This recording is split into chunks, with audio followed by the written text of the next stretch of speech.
والحكام أبي القاسم سيدنا وحبيبنا وشفيعنا ومولانا محمد صلى الله عليه وسلم زده شرفا يا رب زده شرفا يا رب زده شرفا يا رب كراما وتعظيما ورفعة ومهابة ورضي الله تبارك وتعالى عن ذوي الفخر العليم والقدر الجليل ساداتنا وأئمتنا وموالينا أبي بكر وعمر وعثمان وعلي وعن بقية صحابة رسول الله صلى الله عليه أجمعين والحمد لله رب العالمين. بسم الله والحمد لله والصلاة والسلام على رسول الله سيدنا محمد وعلى آله وصحبه ومن والاه لا حول ولا قوة إلا بالله وبالسند المتصل إلى مؤلف صاحب الكتاب الشيخ الإمام المفسر Jalaluddin Abdul Rahman As-Suyuti wa Syekh Jalaluddin Abdul Rahman Al-Mahalli nafa'ana Allahu bihima wa bi barakatihima fid dini wad dunya wal akhirah wa alihima wa masyayikhima wa usulina wa ahmaina wa kafah ashabil kutubil ladzi qara'naha wa lil futuhil ladzi wal hikmah anna Allaha yatawashshahu bil rahmati wal maghfirah ويجعلنا من الذين يستمعون القول فيتبعون أحسنه وإلى حضرة النبي محمد صلى الله عليه وآله وسلم الفاتحة أعوذ بالله من الشيطان الرجيم بسم الله الرحمن الرحيم الحمد لله رب العالمين الرحمن الرحيم مالك يوم الدين إياك نعبد وإياك نستعين اهدنا الصراط المستقيم صراط الذين أنعمت عليهم غير المغضوب عليهم ولا الضالين آمين. أعوذ بالله من الشيطان الرجيم tilka ummatun qad khalat laha ma kasabat wa lakum ma kasabtum wa la tus'aluna amma kanu ya'malun sayaqulu sufaha'u minan nasi ma wallahum an qiblatihim allati kanu 'alaiha qul lillahi al-masyriqu wal maghribu yahdi Kulillahil masyriq wal maghribu yahdi man yasha'u ila siratim mustaqim. Tilka ummatun qad khalat laha ma kasabat wa lakum ma kasabtum. Tilka ummatun qad khalat. Mereka itu adalah umat yang terdahulu. Jadi ketika membicarakan bagaimana kan yang dibicarakan ini dimulai dari pengikutnya Nabi Musa dan pengikutnya Nabi Isa. Nah itu ummatun qad khalat, umat yang terdahulu. Ya. Jadi ayat yang dibicarakan kemarin itu ummatun ya qad khalat, ya, umat yang telah lampau. Laha ma kasabat, untuk mereka apa yang mereka lakukan. walakum ma kasabtum, dan untuk kalian apa yang kalian upayakan, kalian kerjakan. Wala tus'aluna amma kanu ya'malun, dan tidaklah dimintai pertanggungjawaban kalian atas apa yang mereka pernah melakukannya. Nah, ini konsep Al-Quran. Kita tidak ditanya kepada hal-hal yang sebelum kita. Jadi mohon maaf seandainya bapak ibu kita, ya, kakek nenek kita di luar jalur umpamanya, maka kita tidak dimintai tanggung jawab. Tapi anak kita, cucu kita yang ikut bersama kita, itu kita ikut tanggung jawab. Tapi kalau yang ke atas, yang lampau, kita tidak bertanggung jawab. Ya. Takut dama misluhu, dan telah lampau, ya, perumpamaan yang disebutkan. Ini akhir dari juz pertama, dan kita mau masuk juz yang kedua. Sayaqulu sufaha'u minan nasi ma wallahum an qiblatihim allati kanu 'alaiha. Sayaqulu sufaha'u, nanti akan bertanya as-sufaha'u al-juhalu minan nasi, orang-orang yang tidak berilmu pengetahuan dari kalangan manusia. Al-Yahudi wal musyrikin, yang dimaksud dari kalangan orang Yahudi dan musyrikin. Ma wallahu, kenapa mereka itu berpaling? Ay syai'un sarrafan nabi wal mu'minina an qiblatihum, sesuatu yang menggerakkan, mengarahkan Nabi dan orang-orang mukmin an qiblatihim, dari kiblat mereka itu Muhammad, pengikut Muhammad, kenapa kok berubah? Tadinya menghadap Baitul Maqdis, kok berubah gitu? Ya. Allati kanu 'alaiha, yang sebelumnya mereka itu menghadapnya. Alastiqbali hafiz sholati, ya, di dalam menghadap Baitul Maqdis di dalam sholat, wahia Baitul Maqdis. Kenapa? Nah, ini kan kita perlu tahu, ya, bahwa sebelum turunnya perintah sholat itu, Nabi melakukan sholat, tetapi pelaksanaan sholatnya itu mengikuti ajaran Ibrahimiyah, dan sholatnya itu menghadap Ka'bah. Kemudian ketika turun perintah aqimus sholat, dirikan sholat, itu perintahnya menghadap Baitul Maqdis. Kemudian karena persoalan, ya, kurang lebih sekitar 16-17 bulan, maka diperintah lagi menghadap kepada tempat yang pertama, yaitu Ka'bah. Nah, orang-orang Yahudi musyrikin tanya, kenapa itu Muhammad dan pengikutnya itu berpaling dari Baitul Maqdis? Wal ityanu bisini, ya, ad-dalatu 'alal istiqbali minal akhbari bil ghaib. Nah, ini dihadirkan bisin, sayaqulu, tapi bukan yaqulu, ya, tapi sayaqulu itu kalau dalam bahasa litaswif, ya, adalatu 'alal istiqbal, yang menunjukkan waktu berikutnya. Jadi nanti akan ada orang yang bertanya, gitu, ya. Ya, minal akhbar bil ghaib, tentang berita gaibnya itu.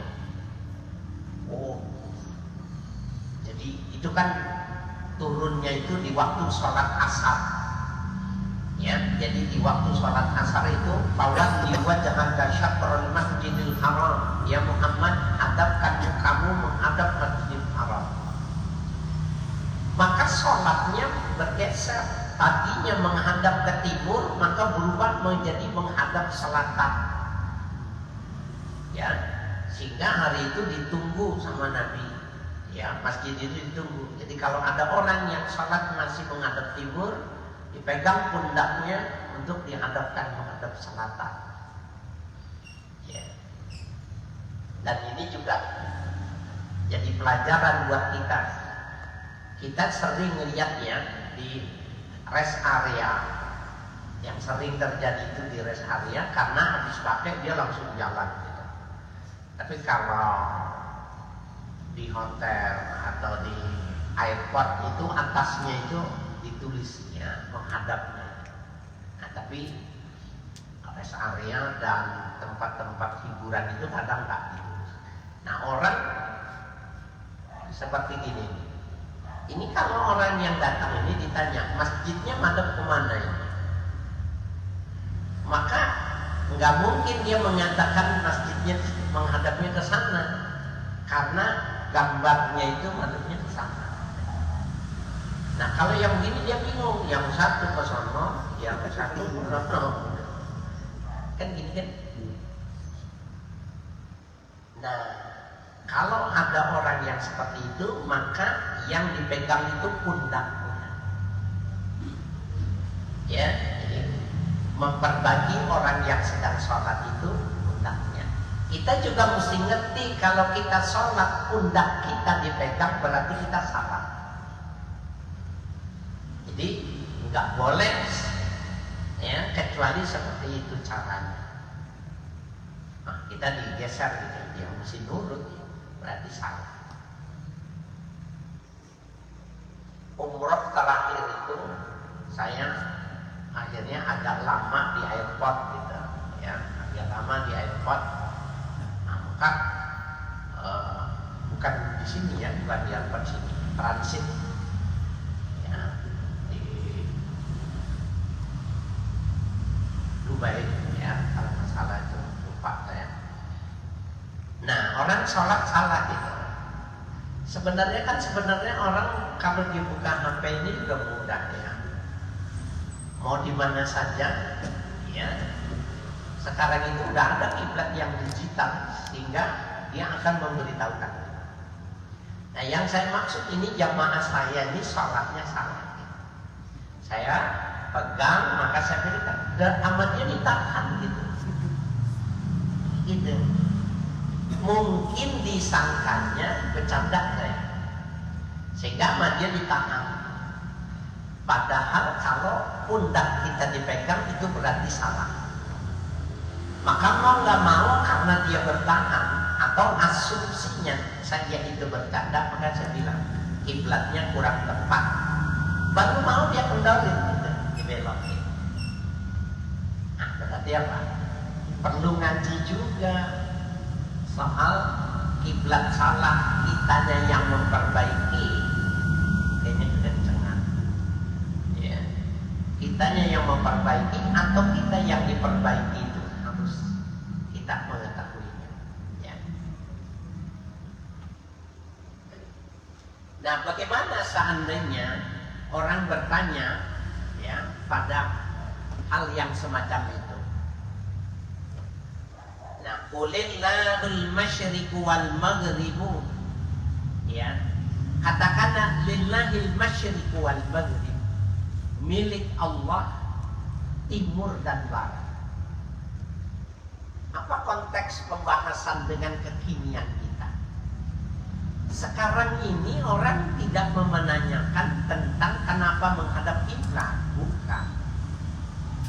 Karena mereka, anak-anak sekarang itu tidak mengerti bahwa sebenarnya dulu menghadap Baitul Maqdis gitu.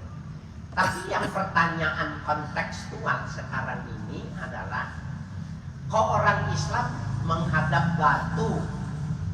Ka'bah itu kan batu. Jadi apa bedanya dengan orang yang menghadap patung gitu? Kan sama-sama menghadap benda. Nah, maka ayat inilah yang disuruh sampaikan sebagai jawaban full. Katakan olehmu kepada orang yang bertanya itu, lillahil masyriqu wal maghrib, milik Allah timur dan barat. Jadi seandainya timur sampai barat, dulu kalau disebut timur dan barat itu maknanya semua, karena dulu arah itu cuma dua. Masyrik wal maghrib. Ya, timur dan barat, nggak ada itu utara selatan. Pada perkembangannya itu dibagi 4. Kemudian arah angin menjadi 8, itu perkembangan. Nah, jadi milik Allah dari timur, barat, timur dan selatan kira-kira gitu. Jadi kalau Allah suruh menghadap mana saja, maka turutnya kepatuhan kita terhadap perintah menghadap kemana itu yang penting. Tapi bukan menghadap apa. Jawabannya itu. Jadi kalau seandainya ya Allah suruh pindahkan lagi gitu, seandainya namanya masih ada, maka kita akan pindah lagi menghadapnya.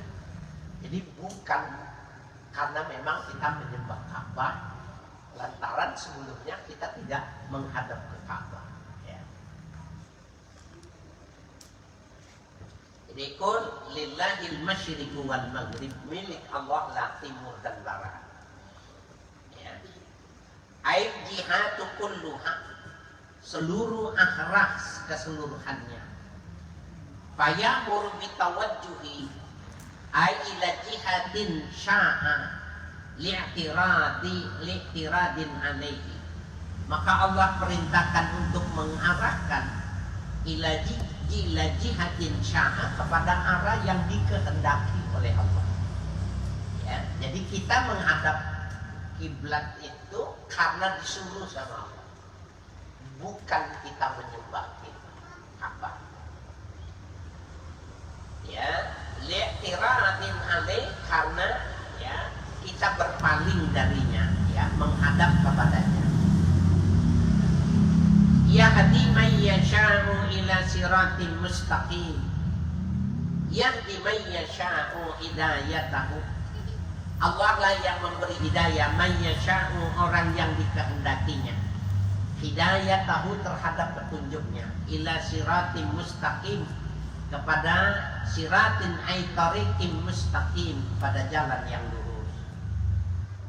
Dinul Islam, yaitu siratal mustaqim itu dinul Islam. Wa minhum antum dalla ala hadza, dan di antara mereka adalah kalian semua. Dalla ala hadza, yang memberi petunjuk, ya, ala hadza, atas yang demikian ini. Wa kadzalika ja'alnakum ummatan wasatan. Wa kadzalika, dan demikian pula kata Allah, kama hadainakum ilaihi, sebagaimana kami memberikan petunjuk kepada kalian tentang kiblat, tentang Ka'bah itu tadi. Ja'alnakum ya ummat Muhammadin, kami jadikan kalian wahai umat Muhammad ummatan wasatan, menjadi umat yang wasat. Apa maknanya wasatan? Khiyaran, yang terpilih, udulan, yang pertengahan. Nah ini baca sekalian, inilah yang dijadikan dasar oleh kaum Nahdiyin, ya, orang-orang NU yang menyatakan bahwa konsep Islam itu adalah ummatan wasatan, umat yang pertengahan. Jadi konsep Islam Nusantara itu adalah konsep umatan wasatan, umat yang pertengahan. Dari ayat ini, ya, apa yang dimaksud dengan wasatiyah, pertengahan itu? Jadi ada beberapa hal yang perlu dijadikan dipedomani, bahwa Islam Nusantara itu, Islam di Indonesia itu disebut wasatiyah karena memang dalam segala sesuatu itu tidak ekstrim, itu maknanya wasatiyah itu, tidak keras. Jadi kalau umpamanya bom Bali yang dilakukan oleh Imam Samudra, maka orang-orang yang punya konsep wasatiyah mengatakan itu bukan konsep wasatiyah. Coba diteliti sebenarnya dia belajar agama di mana dan memahamkan tentang konsep jihad itu di mana. telusuri, dia ini belajarnya di Afghanistan. Afghanistan itu adalah daerah ya yang mereka masih direbut antara Rusia dengan Amerika. Nah, maka mereka melihat umat Islam yang ada di Afghanistan itu dieksploitasi, mereka melakukan perlawanan. Nah, itu yang mau dikatakan bahwa konsep wasatiyah itu tidak mungkin ngebom gitu loh kira-kira. Ya, jadi nanti ada beberapa ukuran tentang wasatiyah itu. Mereka menyebutnya yang pertama itu adalah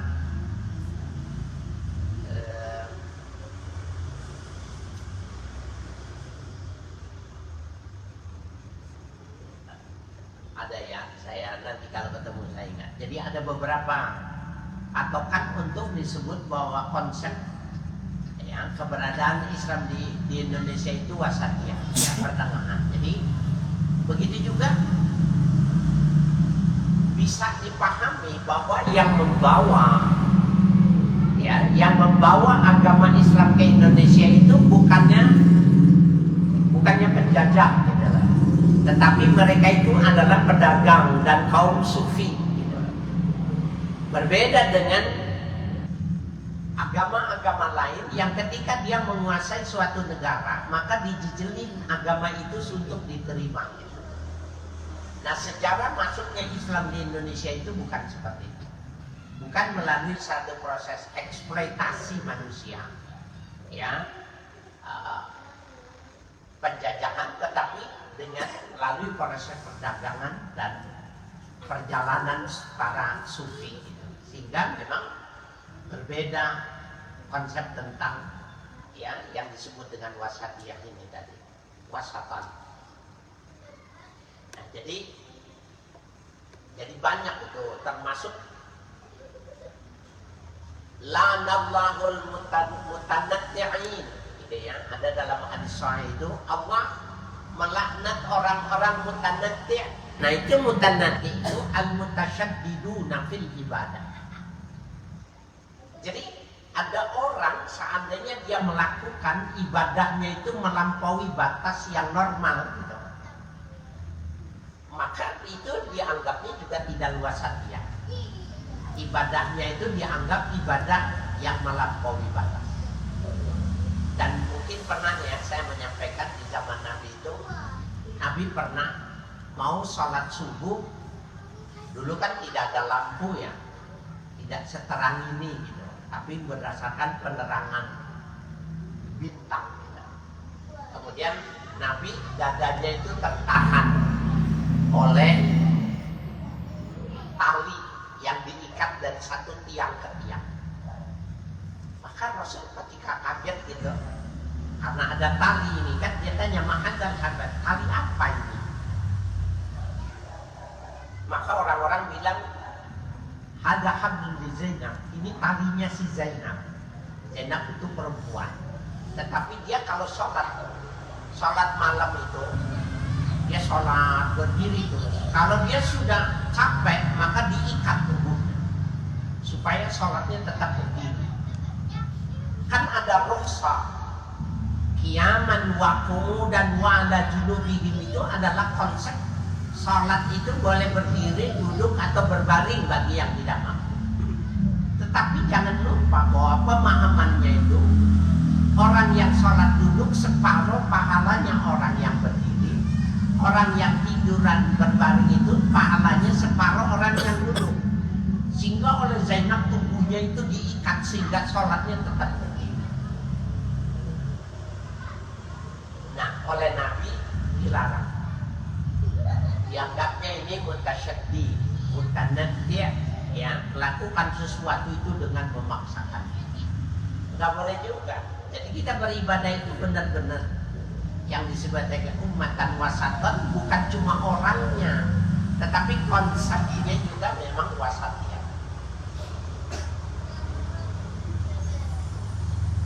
Nah, litakuna syuhada'a 'alan nas, agar kalian menjadi saksi-saksi terhadap manusia yaumal qiyamati, pada hari kiamat.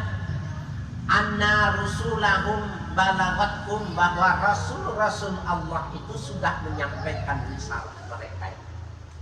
Nah, ini kita nih, kenapa kita beragama Islam?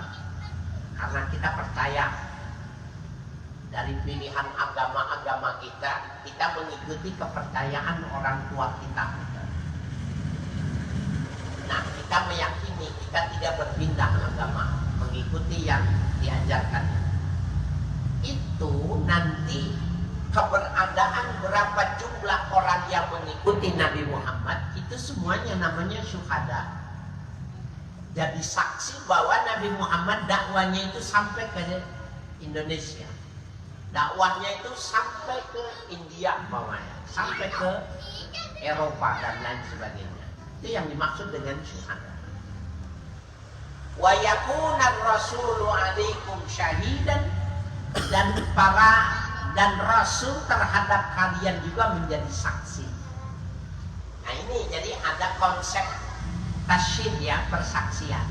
Kita ini adalah saksi bahwa ajaran Nabi Muhammad sampai di sini. Tetapi keberagamaan kita, ibadah yang kita lakukan itu nanti Nabi Muhammad akan mengatakan, ya ini umat.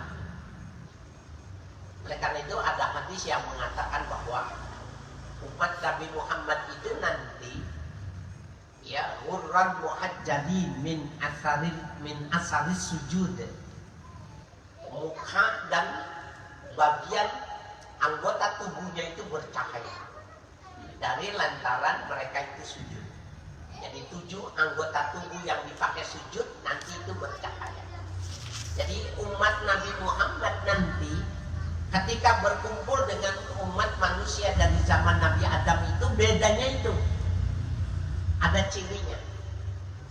Nah pada saat itulah maka Nabi menjadi syuhada. Nabi itu menjadi syahid, menjadi saksi terhadap kita. Begini rasionya itu begini. Dari mana Nabi mengetahui kalau kita mengikuti ajaran Nabi Muhammad? Dari mana? Kita bukan bangsa Arab. Jaraknya 15 abad.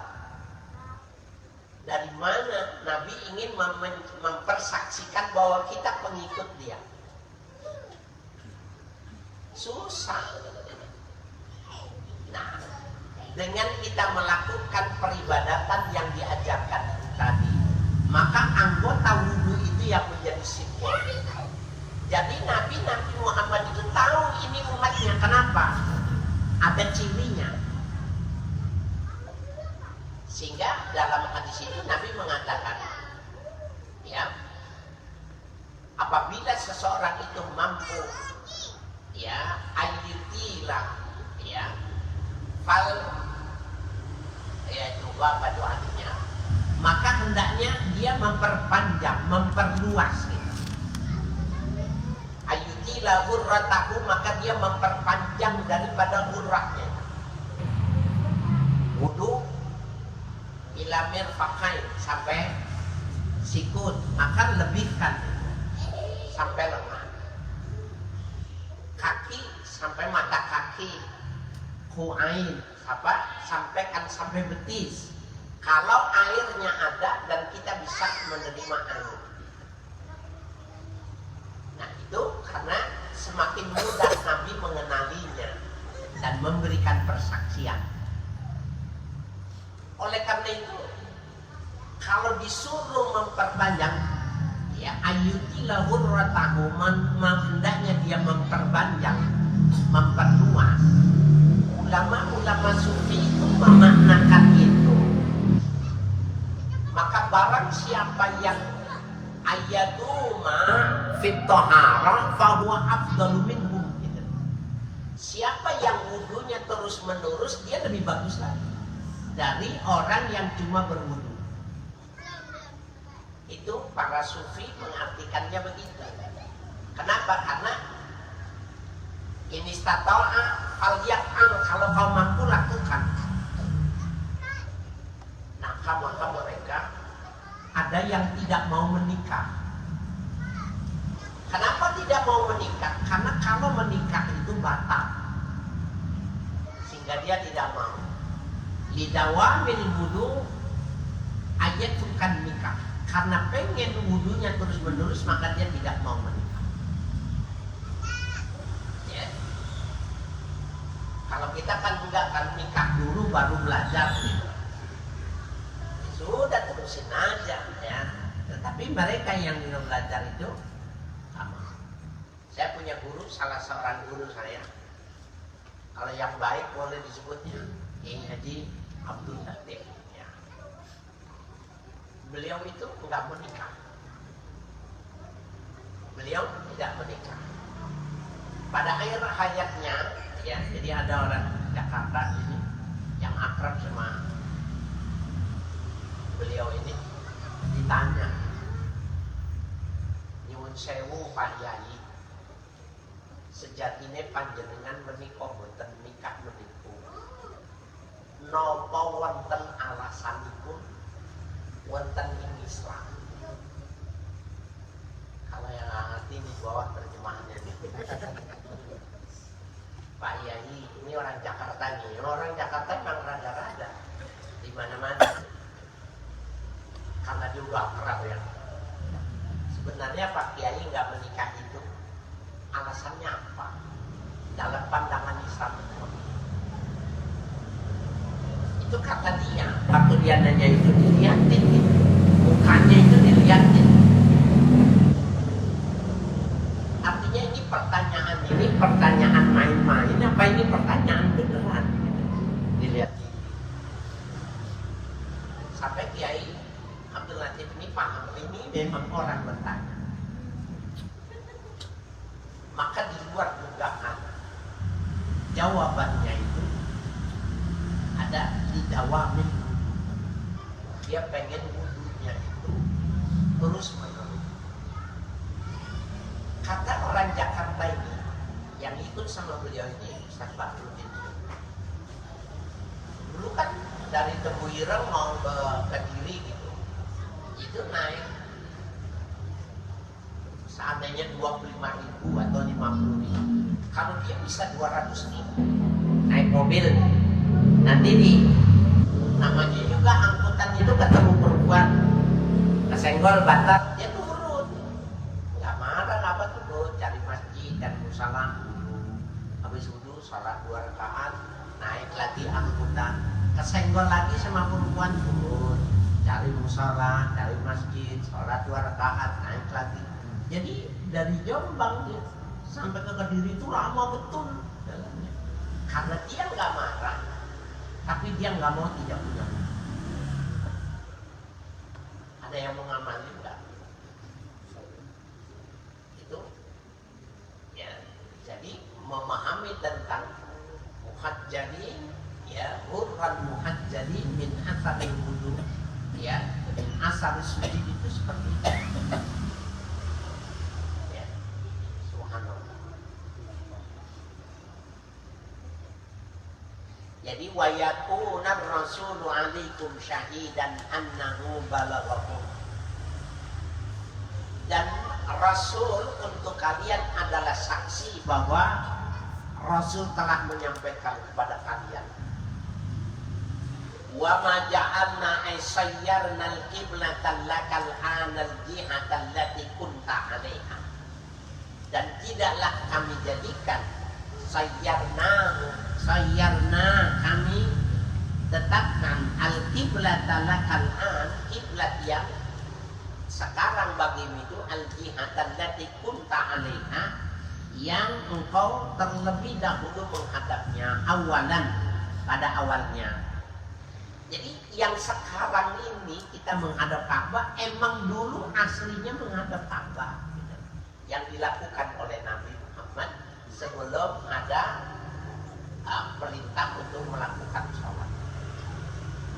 Jadi Nabi Muhammad itu sebelum ada firman yang membentuk syariat Nabi Muhammad itu, beliau itu Ibrahimiyah, melakukan syariatnya itu syariat yang diajarkan kepada Nabi oleh Nabi Ibrahim.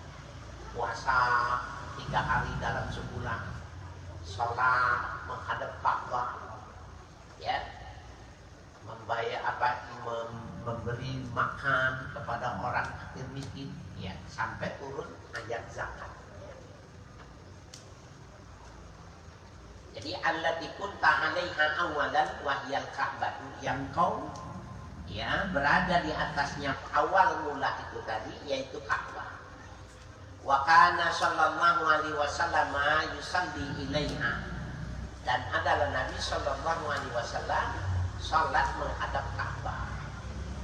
Falamma hajara, maka tatkala Nabi hijrah, amara bistiqbali Baitul Maqdis, maka Allah memerintahkan menghadap Baitul Maqdis. Ta'allufan lil Yahudi. Nah, itu alasannya. Kenapa Allah perintahkan sholatnya menghadap ke Palestina, menghadap ke Baitul Maqdis? Ta'allufan lil Yahudi, untuk mencari simpatik orang-orang Yahudi. Kan Nabi Musa itu lebih dulu. Jadi pengikut Taurat, pengikut Nabi Musa itu sudah lebih dahulu tinggal di situ. Banyak di situ. Kemudian ya diikuti oleh pengikutnya Nabi Isa. Nah, maka Nabi disuruh menghadap di situ, maka terjadilah pertemuan tiga agama, Yahudi, Nasrani, dan Islam. Sama-sama titiknya sama, yaitu Baitul Maqdis. Ini kalau sekarang ini ribut, sekarang ini ada kepentingan politik, ya, sehingga menjadi keributan. Karena memang dia disucikan oleh tiga agama, ya. Jadi Baitul Maqdis itu adalah tempat yang disucikan oleh tiga agama.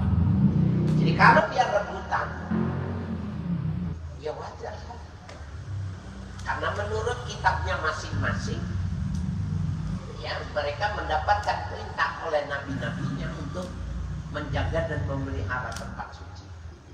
Rebutan. Ada yang mengatakan kalau sudah tidak rebutan, kiamat. Ya, jadi kalau sudah perdamaian, namanya dibagi-bagi gitu, nggak lama lagi kiamat gitu. Jadi selama belum ada kiamat, maka akan terjadi pertentangan.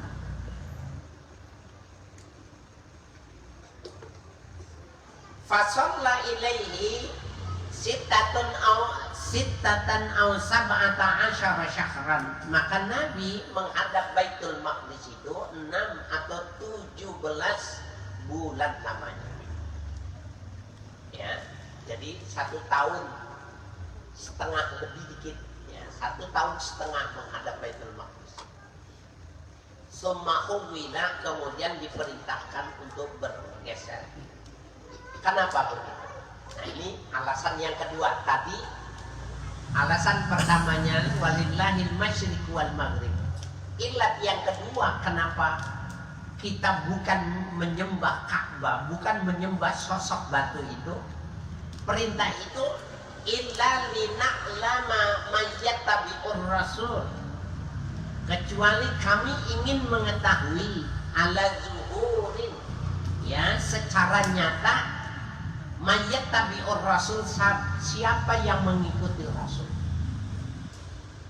Fayusaddiquhu, kemudian dia membenarkan rasulnya.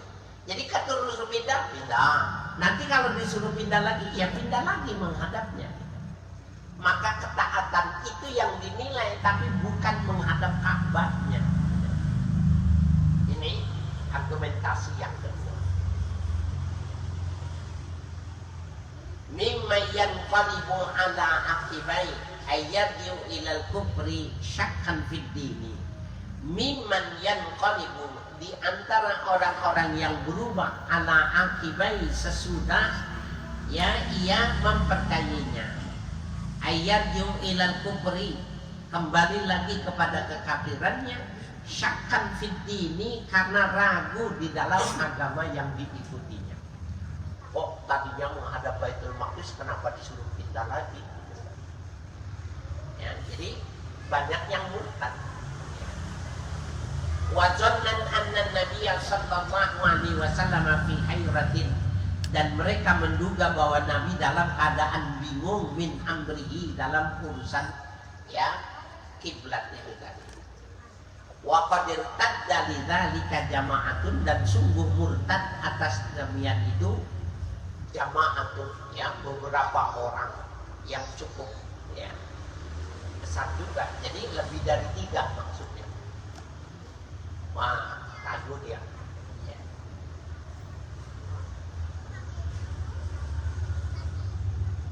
Wa in kanat lakabiratan illa 'alal ladzina hadallah. Wa in, ini mukhaffafatan minas sakilati.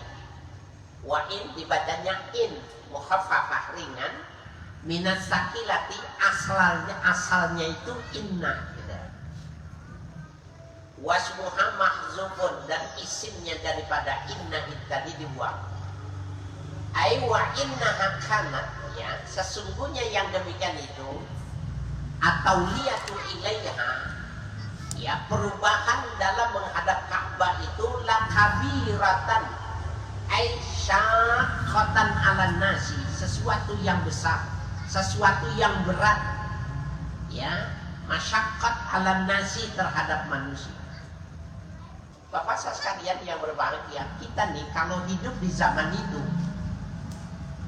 sholat udah 1,5 tahun, kemudian Nabi bilang, ayo mulai sekarang kita rubah menghadapnya ke sana. Bisa jadi di antara kita ada yang punya sikap mentalitas seperti ini.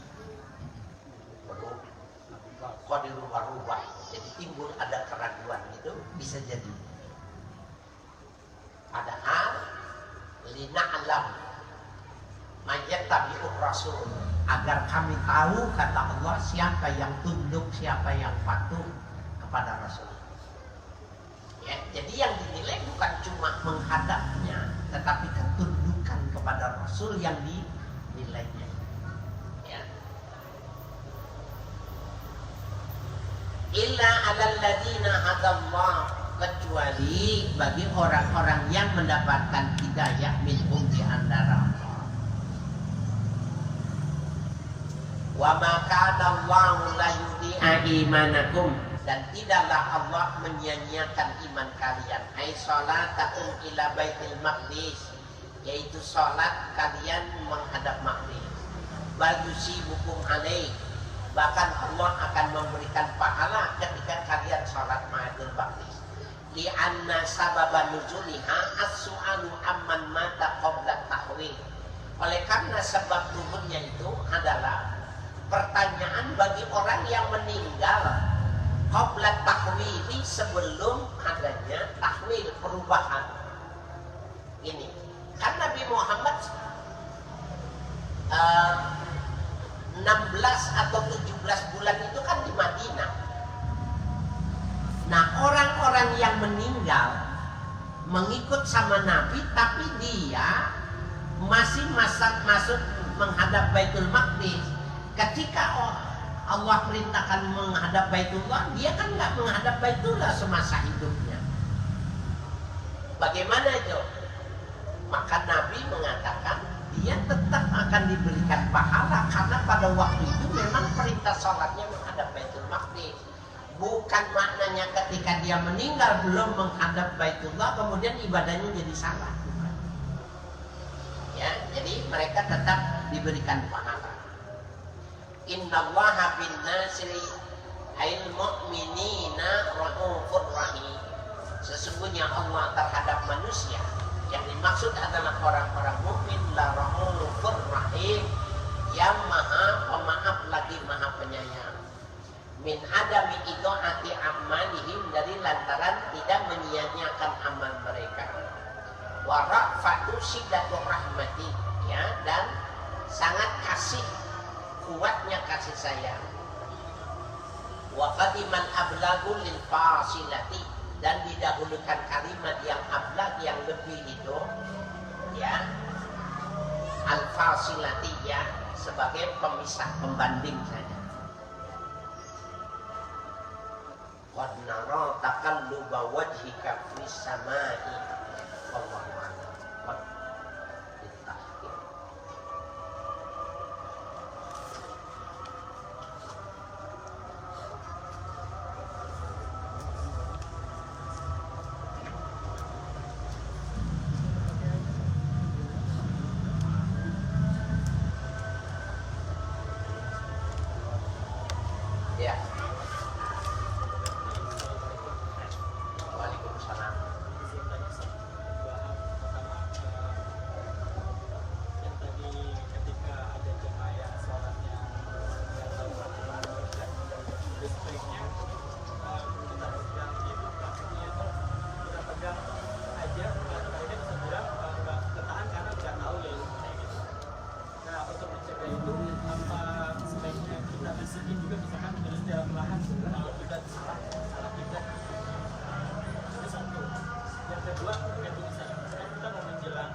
sama ya, sebenarnya mah kalau sama-sama emang harus belajar semua, nggak usah kita bisikan. Jadi memang wajib belajar sehingga apabila pundak kita dipegang, udah pasti kita salah menghadap. Pada kasus yang saya lakukan, saya membisikkan, saya mengatakan itu karena dia nganggapnya mungkin saya bercanda sehingga dia tahan. Nah pada posisi yang semacam itu ya mau nggak mau mesti kita bilang salah kiblatnya. Karena sejak itu dia kendor lagi. Ya sebaiknya mah kita udah tahu kalau dipegang pundak kita berarti kita salah. Yang kedua tentang kurban, ya dengan tahiyatut dzabah, ya udhiyah, persiapan kurban atau latihan kurban itu beda. Anak-anak sekolah itu bukan kurban tapi latihan kurban. Karena tidak ada kurban 200.000. Dan yang terjadi orang-orang kaya itu dia nggak mau kurban lagi. Saya udah kurban 4 anak saya itu di SD, di SMP, SMA 2 katanya. Berapa? 200.000. Ya kambing siapa yang mau dijual 200.000? Jadi dia juga salah bahwa menganggapnya udah 4 kali dia berkorban dengan diberikan anaknya. Enggak, itu cuma latihan berkorban. Dia sebenarnya sedekahul laham, sedekah daging. 200.000 itu enggak cukup. Cuma sayang kalau itu jadi sedekahul laham. Nah saya menganjurkan kalau saya ya berapa kali saya di Al-Azhar sini, di Al-Azhar, kemudian di SMA 90, 70, maka OSIS-nya itu bicara dengan murid-muridnya itu, teman-temannya untuk disampaikan kepada wali murid agar supaya disedekahkan. Maka setiap tahun jadi kurban, jadi satu kelas nih, uang kumpulnya berapa? Dapat 1 sapi atau dapat 3 ekor kambing mamanya. Maka itu disedekahkan, dibuatkan kurban kepala sekolah, wakil kepala sekolah. Nah itu diurut setiap tahun sehingga murid ini menghadiahkan kurban kepada gurunya. Kurbannya jadi yang tadinya sedekah telah menjadi kurban, caranya dengan dibuat simulasi, ya, buat hela kalau dalam bahasa Arab, ya, semacam itu benar, dan itu lebih bagus. Sebab kalau dia tidak dihela, tidak disimulasikan semacam itu, nggak bisa jadi sedekah, bisa menjadi kurban nggak bisa, ya, karena nggak cukup. Tapi kalau semuanya sepakat, kita hadiahkan kepada kepala sekolah, buat guru kelas, maka itu bermanfaat. Gurunya ya beruntung ya punya murid yang punya ide yang semacam itu. Saya kalau di sekolahan saya sampaikan itu, ya supaya jadi kurban. Jadi artinya pihak sekolah harusnya memberikan informasi ke orang tua murid, misalkan ya, kalau uang kurban itu nanti akan diberikan hewan kurban untuk atas nama ini gitu ya. Iya, dan itu di Muhammadiyah, di Al-Azhar sampai sekarang seperti itu. Idenya jadi seperti itu. Jadi tidak tertulis, tetapi kepala sekolah menyampaikannya kepada ketua kelas untuk membicarakannya sama wali muridnya, yang orang tuanya. Bagus.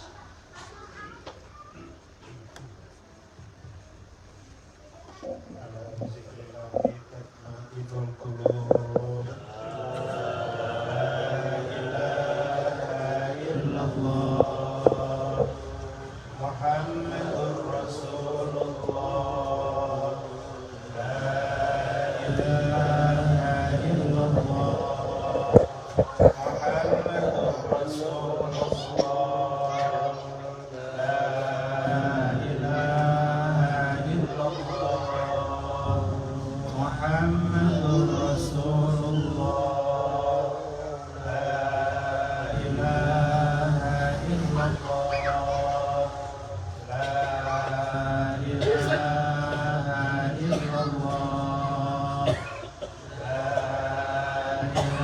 إله إلا الله لا إله إلا الله لا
سيدنا رسول الله محمد بن عبد الله وآله وصحبه ومن والاه وجميع أولياء الله وأشياء الله خصوصا سادتنا العلويين وأولياء الكون أجمعين ثم إلى أرواح مشايخ الذكر والتوحيد السيد عمر بن عيسى برك وهاسم سمرقندي وسيدنا الحبيب عمر بن عبد الرحمن الأطاس وشعل بن عبد الله باراس والحبيب عيسى بن محمد الحبشي والحبيب علي بن حسن العطاس والحبيب علي بن حسين العطاس وشيخ أحمد بن عبد القادر باشر وشيخ محمد بن أحمد مشموس وشيخ المعلم محمد شافي حمامي وشيخ عبد الكريم مرزوقي وجميع مشايخ الذكر والتوحيد أينما كانوا وحلت أرواحهم أن الله يتغشاهم بالرحمة والمغفرة ويحيينا على لا إله إلا الله ويتوفانا عليها ويحققنا بحقائقها ويلزمنا طرائقها ويجعلنا من خواص أهلها ومن الذاكرين الله كثيرا في خير وعافية وإلى حضرة النبي محمد صلى الله عليه وآله وسلم الفاتحة. الحمد لله رب العالمين الرحمن الرحيم مالك يوم الدين إياك نعبد وإياك نستعين اهدنا الصراط المستقيم صراط الذين أنعمت عليهم غير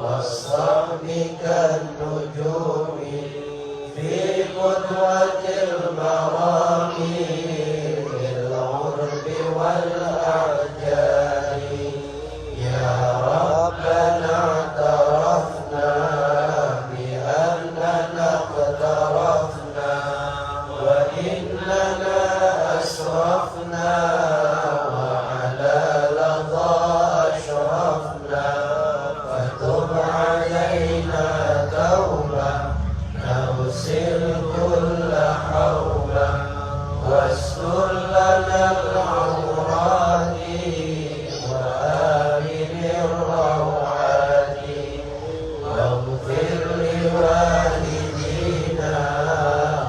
ربي ومولودينا والأهل والإخوان وسائر الخلان وكل ذي محبة أو جيرة أو صحبة والمسلمين أجمع آمين ربي يسمع فضلا وجودا منا لا بابتسام منا بالمصطفى الرسول نرضى بكل سوء صلى وسلم ربي عليه عد الحب وآله وصحبه عداد طش الصحب والحمد لله في البدء والتنامي. Karena bicara mengenai salah satu jamaah ibu kita di sini ada anaknya yang sedang sakit, jadi beberapa kali ini masuk rumah sakit sudah cuci darah, kelihatannya penyakitnya lumayan berat juga. Ibu ini minta tolong kita bacakan surat Al-Fatihah. Anaknya namanya Deni, sudah punya anak kecil. Beliau selalu di rumah sakit, keluar masuk rumah sakit, cuci darah seminggu 2 kali. Ibunya bertolong kita jamaah doakan anak beliau. Insyaallah dengan Fatihah kita Allah kasih keringanan, Allah kasih kesembuhan, kesehatan, dan bisa beraktivitas seperti sedia kala. Al-Haziniya wa alam yafin salihah. Nabi Al-Fatihah.